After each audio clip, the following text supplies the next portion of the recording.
This is one of those stories I've been sitting on for a long time. It happened back when I was 25 or 26, way before I met my wife, way before kids. I was a completely different person then.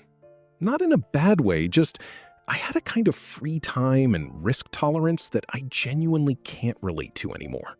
I used to do solo backpacking trips a few times a year, usually somewhere in the Appalachians. I'd drive out to a remote trailhead, hike deep into the backcountry, way off the marked trails, and spend a few days completely off the grid. No cell service, no people, nothing. I loved it. My friends thought I was insane. Honestly, I kinda was. This particular trip was in the Cherokee National Forest. It changed how I see backpacking forever. I'd been out there for 2 days. Everything was perfect.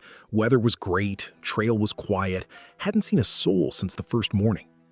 That changed fast on the afternoon of day 2. I noticed dark storm clouds building to the west. I wasn't worried at first. I'd hiked through rain plenty of times. But within an hour, I realized this wasn't a passing shower.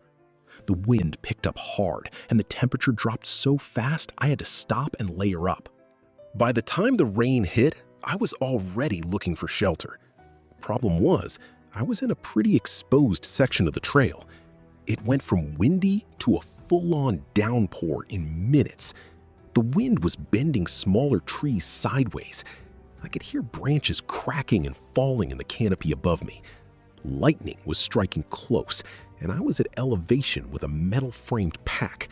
Not ideal.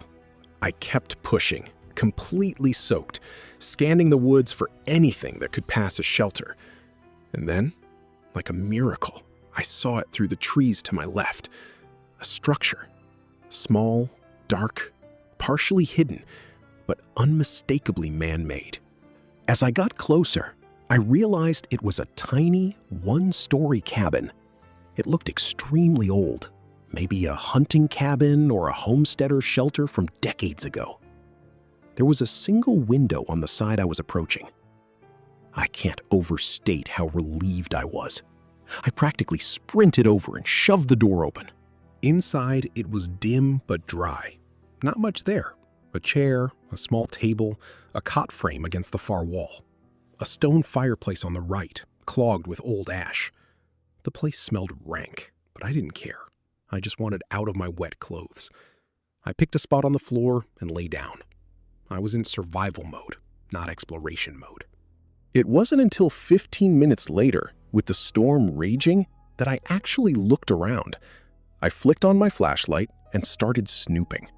There was more stuff than I initially realized. A sleeping bag rolled up in the corner near the cot. It didn't look ancient like the rest of the place. A couple of cans and water jugs on the table. I figured someone was using it as a base camp. Another backpacker, maybe a hunter. Not unusual for remote cabins. But the more I looked, the more things bothered me. There were marks on the wall near the door. At first, I thought it was just age or weather damage. But up close, there were scratches. Dozens of them. Shallow, deep, no pattern I could see. I stepped back and looked at the door itself. Simple latch. I opened it to check the mechanism. There was a metal bracket on the outside of the frame, designed for a padlock. No corresponding latch on the inside. The door could only be locked from the outside. I shut the door and checked the window. The glass was intact, which surprised me for the age. Then I saw why. Screws drilled into the window frame, one in each corner, securing it shut, driven in from the outside. And on the inside, around the edges of the frame, more scratches, deep ones. Looked like someone had tried to pry the window open with their bare hands. It hit me all at once. Someone had been kept in this cabin, trapped, held against their will. I should have left right then. I considered it, but part of me felt whatever happened here was in the past. Everything looked old. Even the sleeping bag, which looked newer, was rigid and dusty. And the last thing I wanted was back out in that storm. So I stayed. I don't know how much time passed. An hour, maybe more. The storm wasn't letting up. The rain on the metal roof was deafening. That's probably why it took me so long to notice the other sound. Scratching, scraping, from outside, along the left wall. At first, I thought it was a branch, but I couldn't remember any branches low enough to touch the cabin. Then, 2 heavy thumps on the porch. They didn't sound like the storm. I froze, stared at a random spot on the wall, trying to listen. But the rain was too loud. I got paranoid that those sounds were just the few I could hear over the roar. My eyes drifted to the window. I couldn't bring myself to look through it. If someone was out there, they'd be looking in. I stood there forever. Eventually, I started to relax. Maybe just the storm, maybe an animal. Then I heard it. Pressure on the door, like someone was leaning their full weight against it from the other side. The wood creaked. The latch rattled once. Then the pressure released. 30 seconds from the door, I heard glass shattering behind me. I spun around. Something came through the window, and then the whole room erupted in flames. The fire spread impossibly fast. 1 second, I'm in a dark room. The next, the walls are burning. The heat hit me like a wall. I slammed into the door. It was jammed from the outside.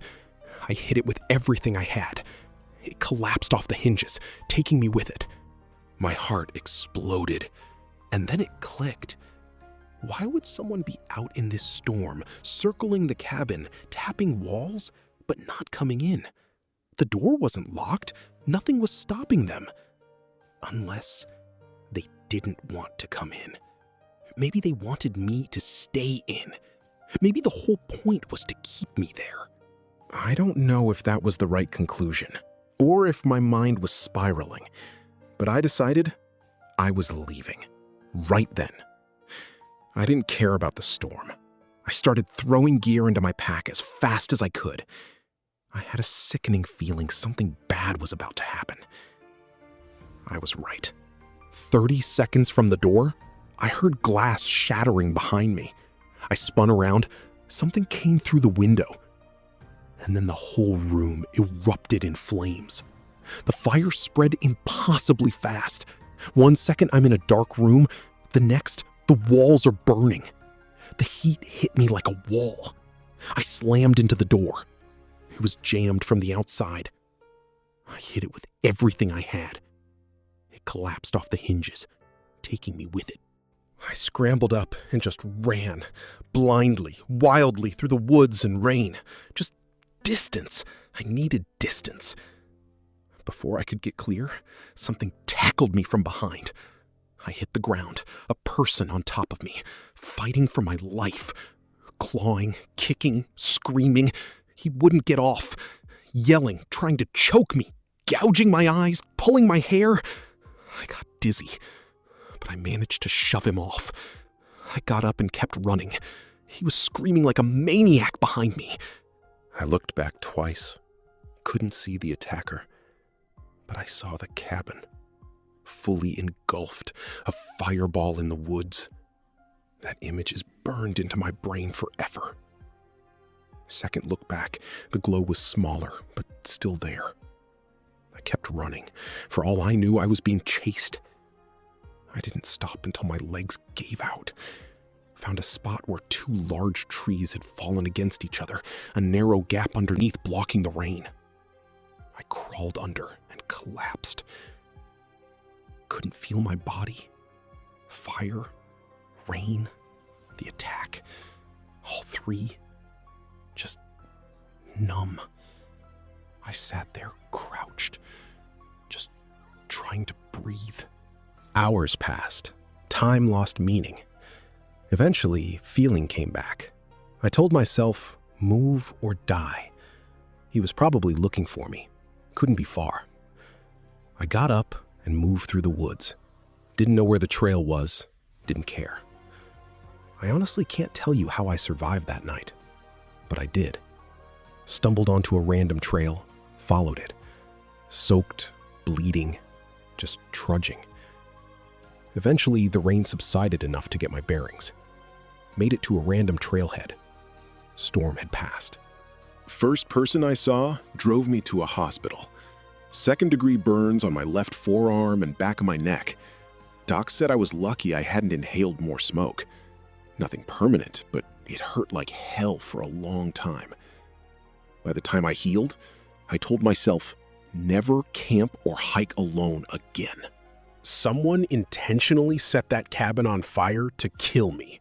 That's the only thing that makes sense. Pouring rain, thunderstorm, metal roof.